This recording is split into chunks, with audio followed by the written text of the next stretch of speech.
Good evening, and welcome to Point Park University's 4th Annual Global Cultural Studies Speaker Series. Dr. Vandana Shiva, our guest tonight, has been demonstrating convincingly through her work, her books, and her speeches that the interests of the people of this earth are critical to the survival of the planet and essential to our independence and well-being. Pioneering the Navdanya movement in her native India, Shiva fights for the empowerment of local farmers and diversity of farming. Addressing a standing room-only crowd in the GRW Theater on Wednesday, November 2nd, Shiva shared her support of technologies that proves the ecological value of traditional local farming, as well as fight against big globalization and development projects. The monoculture of the mind has become such a severe threat to the future of the world. It's become a severe threat because it is allowing that rule of the 1%. Because that 1% arrogates to itself the power that only my mind counts, only my wealth counts, only my decision-making counts.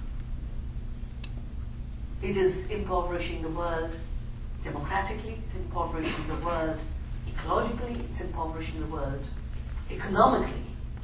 And the only way we can get out of it is put the earth, her biodiversity, people and their diversity at the center of creating what I call Earth democracy.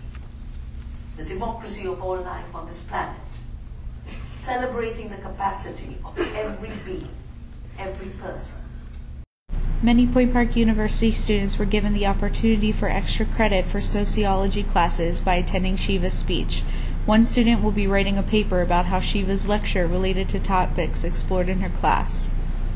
What stuck out the most to me was when she mentioned the number of farmers that commit suicide because of the effects of the different organizations and what they have on their farms.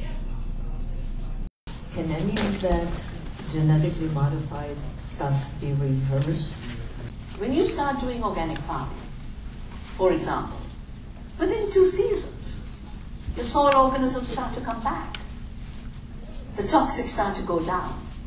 So what basically happens is when the healing starts to take place of ecosystems, of soils, of people, of society, then you get a shrinkage of the space of the toxic. I think we will create another future. You bring back crops that they haven't genetically engineered, your whole ecosystem goes in a different ecological and evolutionary path. So I think another future is possible.